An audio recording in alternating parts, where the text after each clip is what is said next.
Hey guys, welcome to channel. Today we're going to be reacting to a Honkai Style version 3.5 for Before the Death special program. And let's get started. 3, 2, 1. Quiet.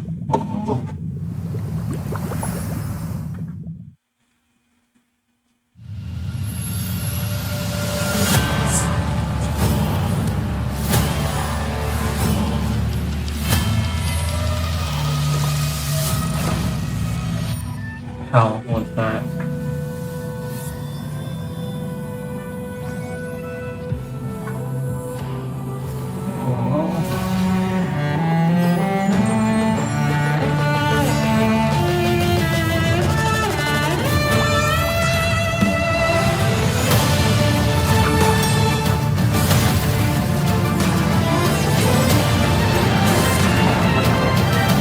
Unholy.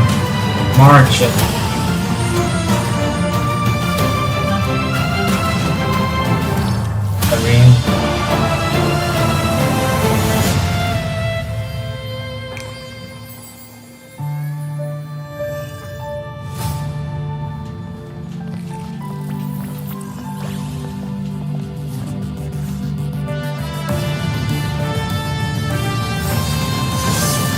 Could be Sarah's.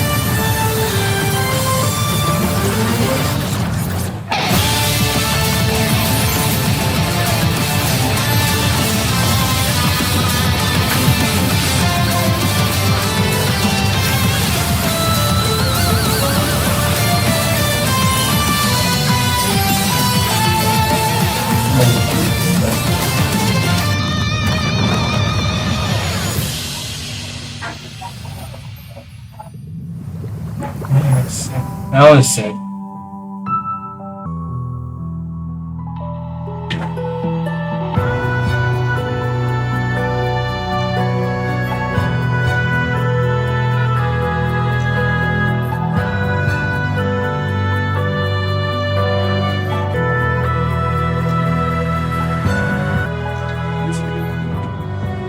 Yeah, you guys got it. Problem on right now. 3.5. And whether or not your world has a day-night cycle. Good morning, good afternoon, and good evening. This is the Honkai Star Rail version 3.5 special program. I'm your host, Albert. Our three guests today are all renowned figures. So let's give them a warm welcome. No need for formalities, dear subjects. The masses have given me many titles, but here, feel free to call me by my name, Saridra. I'm Herda. No need for further introductions. Greetings, dear viewers. I am Screwlum. It's a pleasure to meet you all again. Once again, a warm welcome to you all. Ooh, oh, Albert is so honored. Not only do we have the peerless gem, unrivaled genius, and inimitable beauty on our show, we've also got a genius symbolizing mechanical aesthetics, humanistic charm, and elegant precision. And even Her Imperial Majesty has graced us with her presence. If you keep going on like this, Dux Blabator, the audience is going to walk out. Dux Blabator! Your Imperial Majesty, if I may be so bold, letting the audience know about our important guests is crucial. This is not idle chatter. Owlbirds, just get to the point, okay? Since this is what our guests unanimously requested, as we enter version 3.5, the second half of the Amphorian story will officially begin. We'll meet brand new companions and witness familiar friends in a completely new light. Indeed. Besides the already known Chrysos heirs, we also caught glimpses of Lady Saridra and Lady Hycelens in that trailer. Miss March 7th and Mr. Don Hung have also undergone quite significant changes. And that one with pink hair, she looks a lot like that girl named Cyrene? Was that her new form? I'll keep that under wraps for now. But what I can tell you is that this renewed journey is about to ascend to a higher dimension. At the place where three paths intertwine, a battle of paths that will determine the safety of the cosmos has begun. In version 3.4 story, the Trailblazer made a promise with Finan and took up the mantle of Deliverer. Meanwhile, Finan went to confront Nanook with the most blazing fury.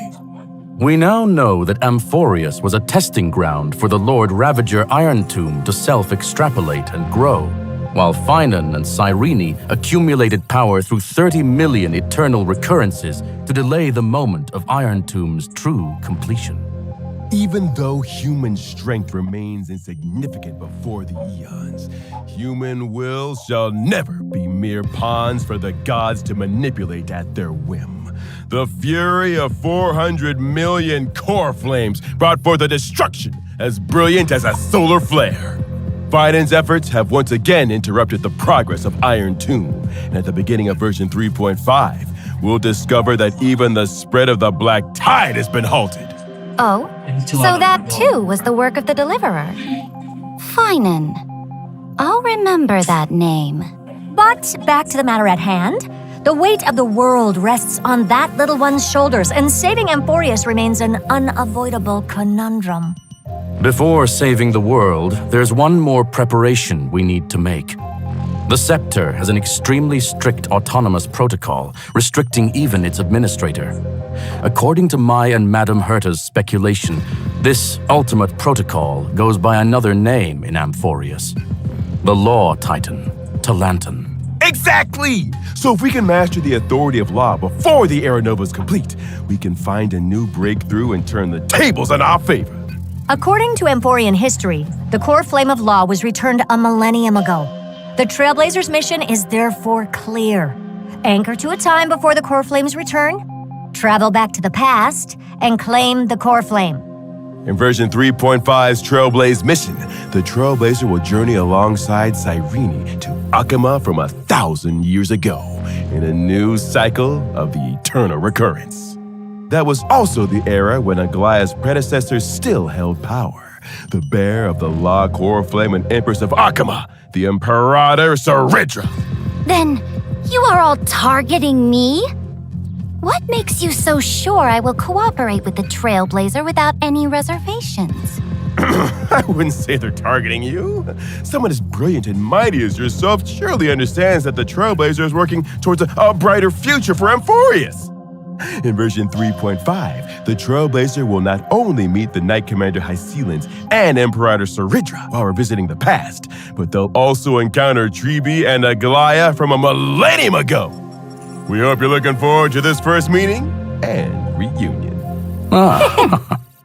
I believe the Trailblazer will win everyone's trust with their sincerity, as always. Moreover, in version 3.5, we'll get to see another side of Sixia as the city of infinite revelry. Legend has it that in the coastal city-state, encircled by rainbows and ocean currents, the festivities never cease. People indulge in endlessly refilled honey brews while music flows without pause through every hour of the day. But those residents in the city don't look too friendly, do they? Better watch out. Don't be so quick to celebrate, and don't think you can just brush this off. This involves the core flame of law. Do you really think it'll be that easy? Indeed. Since it concerns the ultimate protocol, that old Intellitron will definitely pay extra attention. He's very likely to step in and personally intervene. That is no longer just a possibility. The Theoros Ligus has recently arrived at the Holy City and already sought an audience with me. As for what he said, it was interesting, to say the least. Going from an observer to an interventionist is quite the unusual shift. While it shows his plans have been seriously impacted and need urgent revision, it also means the Trailblazer will face even tougher challenges ahead. Something's off. If he's just a regular administrator, this level of dedication is way over the top. Who could this old Intellitron really be? Maybe Ligus's true identity and motives will surface as we continue to clash with him. Besides, even when facing higher dimensional opponents, we have reliable allies who can lend us a hand.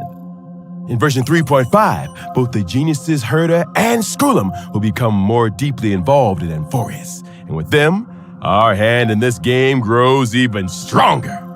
To add another layer of assurance to our journey, Albert here has gathered some intel about Lygus to share with everyone. Let's check it out. During combat, Lygus will switch between two different forms. In his first form, he can generate Titankin for combat while also applying special effects to our allied characters. Characters affected by this special effect will have their ultimates activated, but using an ultimate during this effect will cost massive HP. When the total number of allies and enemies that appear on the field reaches a certain amount, Lygus will enter his second form. In this second form, black tide creatures will continuously spawn, and Lygus will modify these monsters' parameters to greatly increase their threat level. During this phase, he will continuously enhance his ultimate as time passes. When using the ultimate, Lygus will deal massive distributed damage to all allies. Oh? Is there any key information to help solve this puzzle? Of course! If you can make a certain number of allies and enemies leave the field during his second form, it'll accelerate Lygus' switch back to his first form, reducing the threat of his ultimate. Logic. We need to quickly eliminate black tide creatures to reduce the threat and improve our chances of victory. Though it's still unclear why we must directly confront the Theoros, knowing your enemy is half the battle. Dux Avis Snoopius, That's such a your weird intel nickname. work is impressive. Oh, thank you for your praise, Your Imperial Majesty. All right, let's take a short break for now, and when we come back, I've got more intel about our two Chrysos heirs seniors. I'll leave this screen on it so you guys can write down the code. I'll probably do this myself like I want.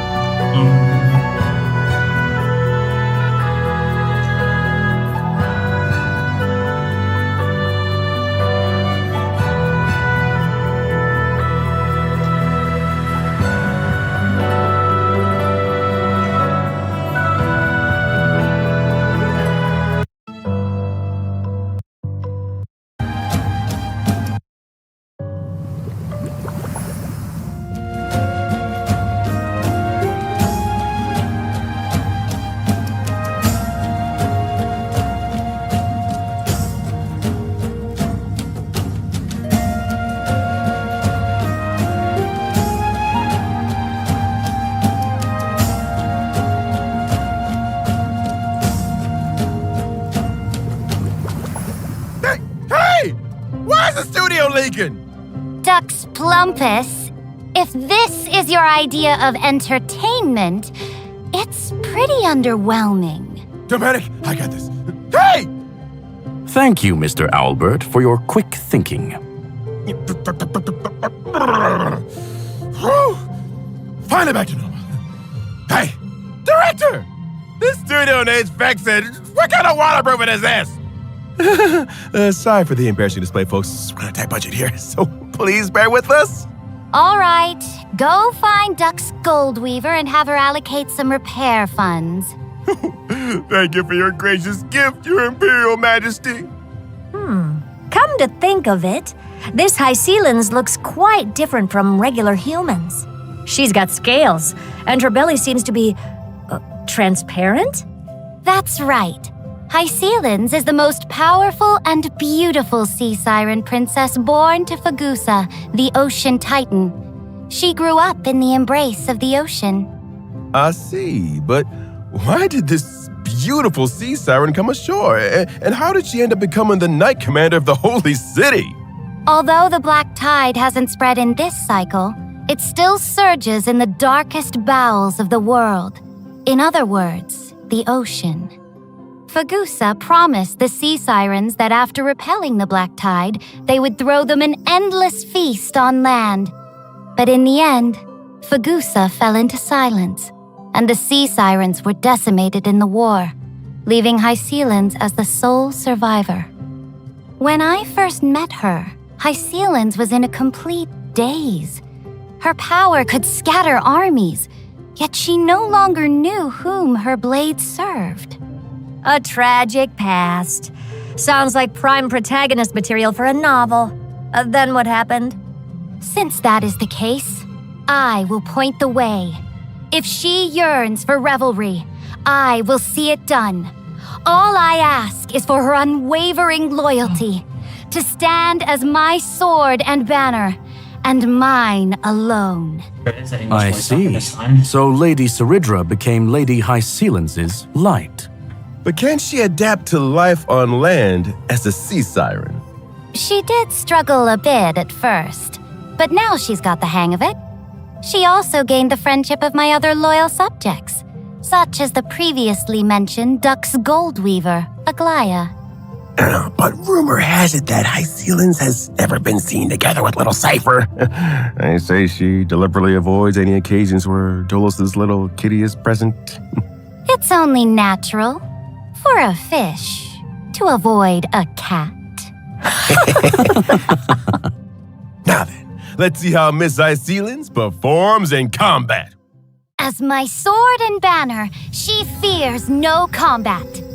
When she uses her basic attack, skill, or ultimate in combat, there's a chance to inflict random types of DOT debuffs on enemies. It seems Lady Hysealans is a perfect match for characters who specialize in DOT effects. That's right. When using her skill, Hysealans increases damage taken by all enemies and deals damage. When using her ultimate, Hysealans creates a zone on the field and deals damage to all enemies. Sunlight pours into the shimmering sea, where graceful fish dance in the water. Such is the breathtaking beauty befitting of a sea siren princess. That's my most beautiful sword. But for enemies, such beauty means deadly danger. Enemies in the zone will have reduced defense and take additional physical DOT from Hysealans whenever they take DOT damage. Ooh, nothing beats the thrill of a new turn and a screen full of numbers flying off the enemies. Plus, this zone is perfect for the buff Kafka. After all, Kafka's frequency of dealing DOT damage is super frequent now. After using the technique, Hysealans summons a special dimension that automatically moves forward. Enemies within this dimension will not initiate attacks. When Hysealans actively attacks affected enemies to enter combat, her talent's effect will trigger multiple times, randomly applying DOT debuffs to the enemies. I just noticed, is Miss Hysealans actually attacking with a violin bow? Let the enemies slumber within the symphony, for the waves stirred by the Dux Gladiorum's melody are as graceful as they are deadly. Thank you for the introduction. And now, let's get to know her better. The great ruler who reigned over an age, Saridra.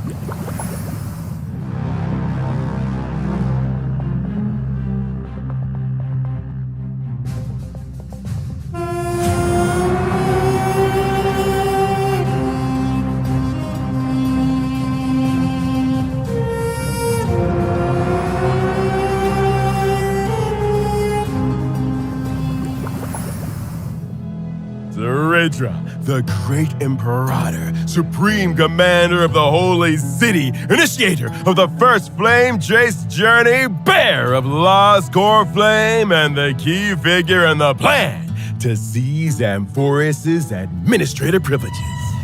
Though I am absolutely a monarch, I need no songs of praise. Sweet words are but the daggers of cowards. If you're so eager to play the jester, why not just shut your beak and be the Imperator's pawn instead?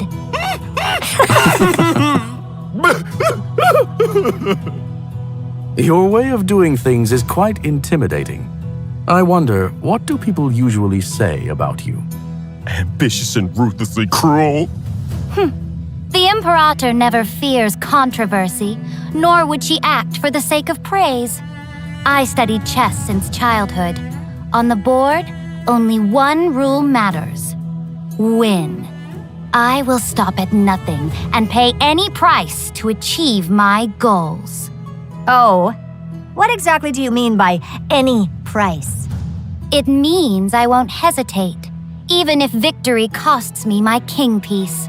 The only thing I want is that sweet checkmate at the end game. I remember that Aglaia was being trained as the Imperator's successor. That kind of pressure must be immense. Such pressure is nothing for the Imperator's successor. That girl's tenacity is second to none. Looks like convincing the Imperator to cooperate will be quite a challenge for the Trailblazer. Could Mr. Albert share some more information to help improve the Trailblazer's chances? Albert do have some juicy stories about the monarch. For instance, although she was known as the first and last monarch of Akama, she actually came from a city-state that worshipped Talantin. Born in a foreign land, yet ruling over Akama. Let me see what records we have here. During the first siege of Akama, the city was breached and faced a devastating crisis. At that time, it was Saridra who led her army to ensure Akama's safety, sparing the citizens from the ravages of war. Since then, she's been revered as its sovereign ruler, governing over the holy city. That's right. Saridra yearns to build Amphorius into a powerful, unified empire that will last for countless generations. That's why she decided to embark on the flame chase. When dealing with her, the Trailblazer might want to approach the conversation by discussing the future of Amphorius. And how would this monarch handle herself when facing enemies? Would you care to enlighten us, Your Imperial Majesty? I certainly can. As I mentioned before, I've studied chess since childhood, and the extrapolation of chess positions is my way of waging war. My skill can grant special buffs to one designated ally character. When the buffed character uses their basic attack or skill, they'll help me accumulate charge to level up this special buff. After leveling up, the special buff allows the character to duplicate their skill once when using it against enemies. So the same skill can hit twice. That's right. Besides normal skills, some special enhanced skills can also be duplicated. Take a look! Finance Enhanced skill, which requires accumulating 4 stacks of scourge, can be used twice. In other words, when paired with Professor Anaxagoras, both his skill and extra skill can trigger again. Sink into insanity! Straight to the soul! When I use my ultimate, I'll build up charge and deal damage to all enemies. Now that's battlefield control. It's true that everything is like a game of chess. All about planning and strategy. Also, when I use my technique, the character who triggers combat will receive the special buff at the start of the next battle. Keep this in mind when planning your battle strategy. With such a far-sighted commander leading our battles, who wouldn't want to serve under Her Majesty the Empress? Naturally, mediocrity has no place on the throne. The one who shall lead all of Amphorius can only be, and must be, me. However, after experiencing Saridra's story in version 3.5, you might discover that there's more than meets the eye behind this cold Imperator. Stay tuned! Now let's take a look at the version 3.5 banners. In version 3.5's first half warp event, Trailblazers can acquire the limited 5-star character Hysealin's limited 5-star light cone. Why Does the Ocean Sing will have a boosted drop rate. In the first half, the limited 5-star character Kafka is returning, and at the same time, the limited 5-star light cone Patience Is All You Need will become available once again. In version 3.5's second half warp event, Trailblazers can acquire the limited 5-star character Saridra. The limited 5-star light cone, Epoch Etched in Golden Blood, will have a boosted drop rate. In the second half, the limited 5-star character Silverwolf is returning, while at the same time, the limited 5-star light cone Incessant Rain will become available once again. All right, let's take a quick break. We'll be back with more shortly. I'll read this later on. I'll leave the guys. Flight calendar 3950. Saridra returns triumphant from vanquishing the Black Tide. Victory belongs to every citizen, and even more reassuring than the mighty Dromus. is the figure of the Imperator. Mom, why is the Imperator sitting on a book?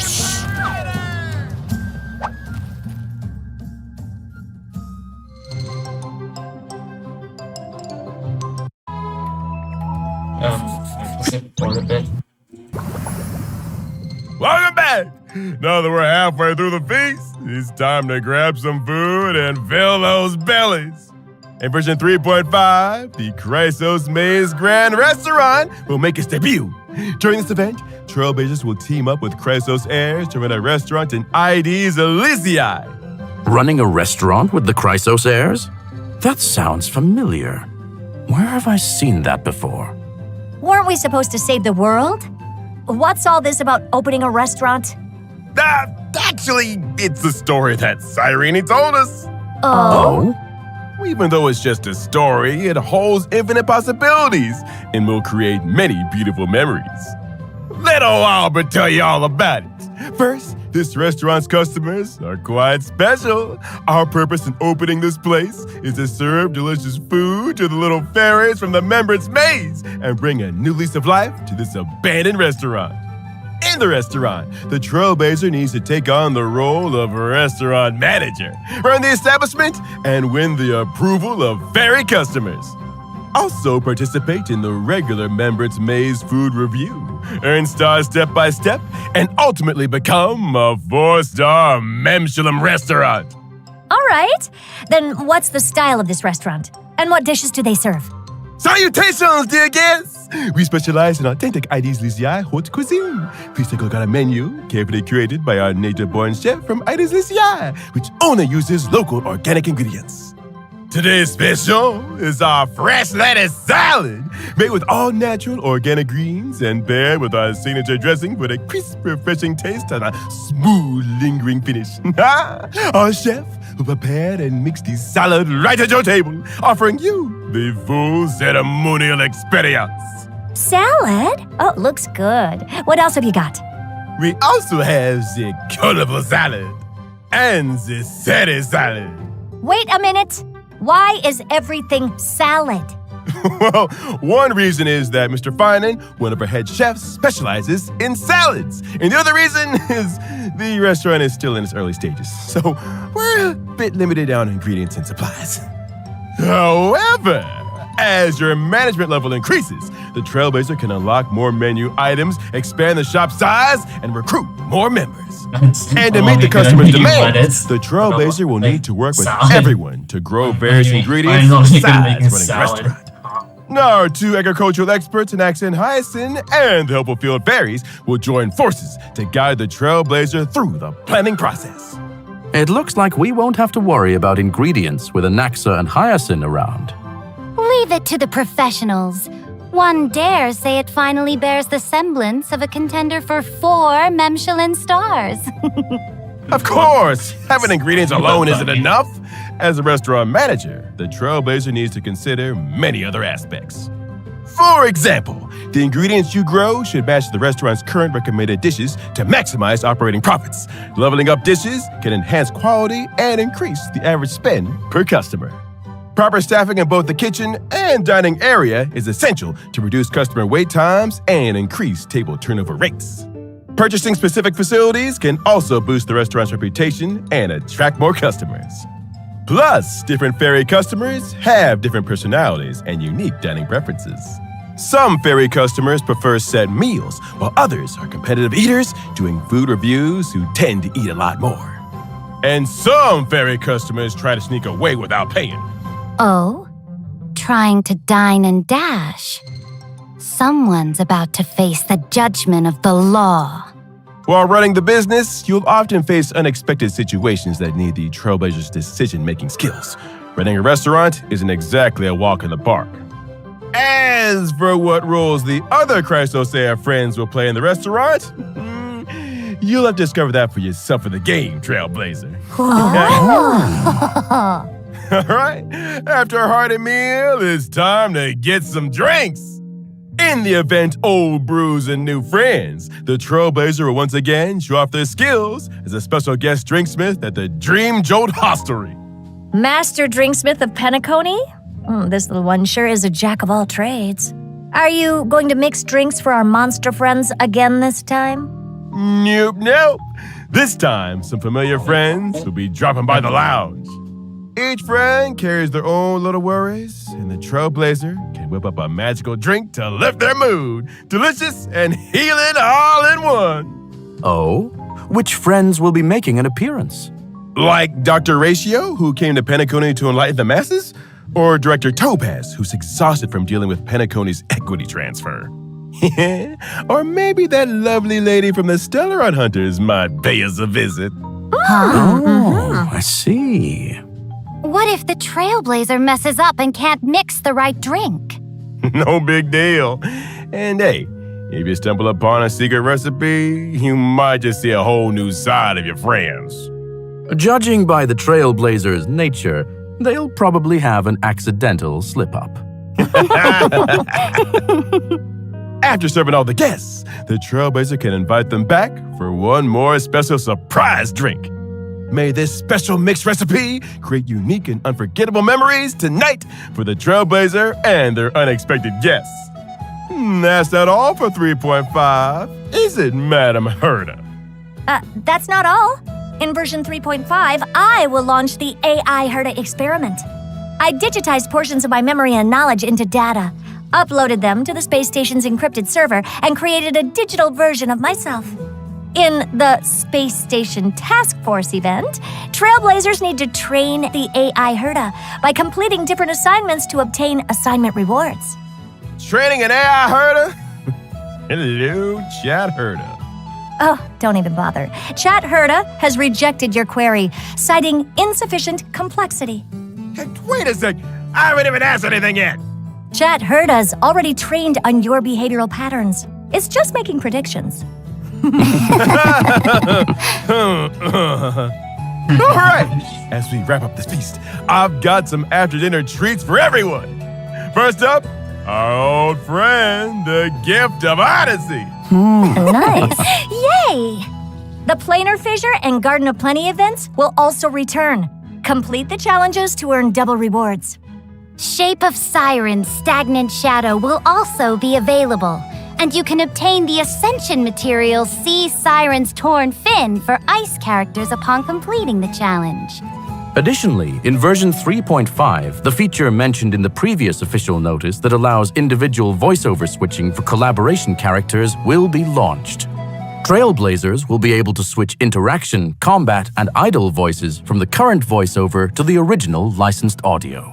In other words, you can switch Saber and Archer's interaction and combat voice lines to Japanese while keeping all other characters unchanged. Nice! Finally, yeah. Finally, Like- Honkai Star Rail will also be joining this year's Gamescom. From August 20th to August 24th this year, Honkai Star Rail will greet everyone with a brand new boot style. Trailblazers, come visit us and get your free goodies. Stay tuned to our Definitely official go in social next media door. channels for more details. Yeah. All right, and with that, it's time for us to bid farewell to this feast. Thanks to all our special guests for being with us. See you all next time. Bye-bye. Farewell! Goodbye, everyone. Goodbye, See you next everybody. time. Anyways, guys, always remember to like and subscribe, and I'll see you guys in the next time. Bye.